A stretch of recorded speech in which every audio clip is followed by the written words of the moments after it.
Vamos imaginar um cara que viveu totalmente à margem, um rebelde que fez da força sua lei e do deserto o seu esconderijo. Ele teve a audácia de peitar o império mais poderoso do mundo e, claro, pagou o preço por isso.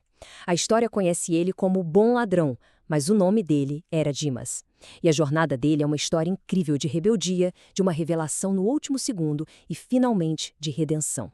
Olha, esse foi simplesmente o maior assalto de todos os tempos. Mas não foi de ouro nem de joias, foi da própria eternidade, conquistada com um último fôlego de vida.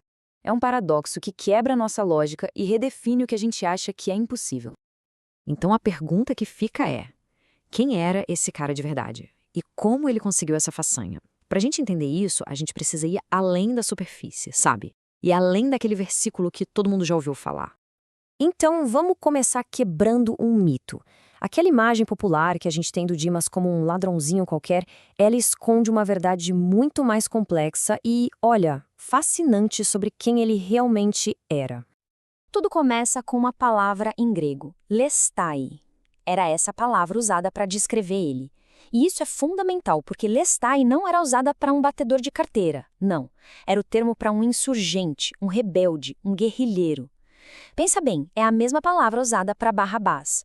Ou seja, Dimas não era um criminoso comum, ele era um inimigo de Roma.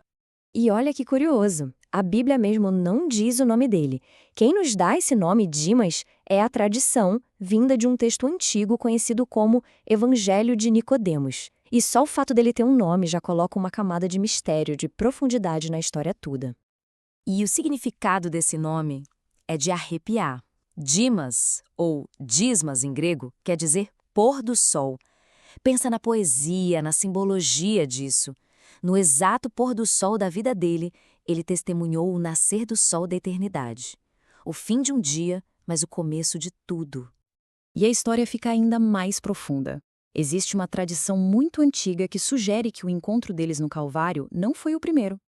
Diz essa lenda que 30 anos antes, lá nas areias do Egito, um jovem bandido parou uma família pobre que estava fugindo, mas alguma coisa naquele bebê paralisou ele. Ele não roubou, ele poupou a vida deles. Mal sabia ele que estava protegendo aquele que, décadas mais tarde, o protegeria do fim eterno. Bom, e tudo isso nos leva de volta para o topo do Calvário. O clima ali era pesado, o ar carregado de ódio. Mas o maior conflito que estava acontecendo não era entre Roma e os judeus. Era entre as duas cruzes ao lado de Jesus. Eram dois caminhos, dois destinos completamente opostos sendo decididos ali. Mas antes da gente ouvir o que foi dito, a gente precisa entender o custo de cada palavra. Para uma pessoa crucificada conseguir falar qualquer coisa, ela precisava se empurrar para cima, usando os pregos nos pés como apoio. Era uma dor excruciante para cada sílaba. As palavras de Dimas não foram só faladas, elas foram forjadas na agonia. De um lado da cruz, a gente tem gestas. A voz dele é puro veneno, puro sarcasmo. Ei, se você é o Cristo, salva a si mesmo e a nós. Ele não queria um salvador, ele queria um cúmplice para fugir e voltar a fazer tudo de novo. Do outro lado, Dimas. Ele faz o impensável. Ele assume responsabilidade total pelos seus atos. E aqui, gente, é o ponto da virada. No meio daquele caos todo, da zombaria, da humilhação, Dimas, um criminoso condenado, se torna o único defensor público de Jesus. Uma voz solitária de verdade, no meio de um coro de ódio, defendendo a inocência do homem que morria ao seu lado. Naquele instante, a lógica humana dá um nó.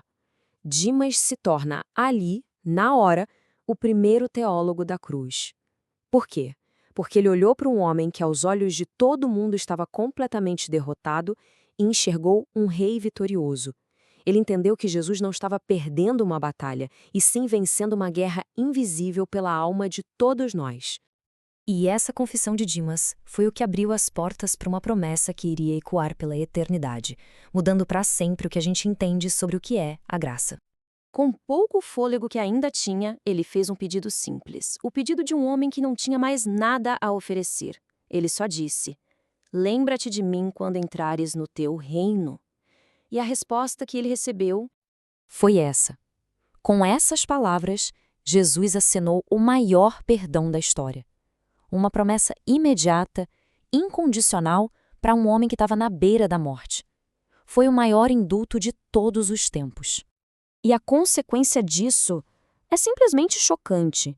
O marginal, o rebelde, o condenado, ele furou a fila. O primeiro a cruzar o portal da eternidade não foi um profeta, não foi um rei, nem um apóstolo. Foi um homem com os pulsos marcados pela justiça humana. Tá, mas e daí? Por que isso importa hoje? Bom, no nosso mundo de cancelamento instantâneo, a história de Dimas é um antídoto poderoso. Ela nos mostra que o rótulo que o mundo coloca numa pessoa não precisa ser o carimbo final. É um chamado para a gente assumir as nossas responsabilidades e, principalmente, para a gente conseguir encontrar esperança mesmo quando tudo parece perdido. No fim das contas, a grande lição é clara. Num mundo que vive dizendo que nós somos aquilo que nós fazemos, a história de Dimas prova que, na verdade, somos definidos por quem buscamos. Ele entrou no céu carregando só sua cruz e o seu arrependimento. Nada mais. Isso tudo deixa uma pergunta no ar para a gente refletir. Se a distância entre a condenação e o paraíso pode ser tão curta quanto uma oração sincera, o que é que isso muda na nossa forma de ver o perdão e as segundas chances, tanto para os outros quanto para nós mesmos? E a mensagem final, talvez a mais poderosa de todas, é esta. Não importa o quão longe alguém tenha ido no caminho errado, nem o quão pouco tempo ainda reste, nunca é tarde demais para mudar a direção do olhar, porque o paraíso ainda aceita quem chega no último minuto.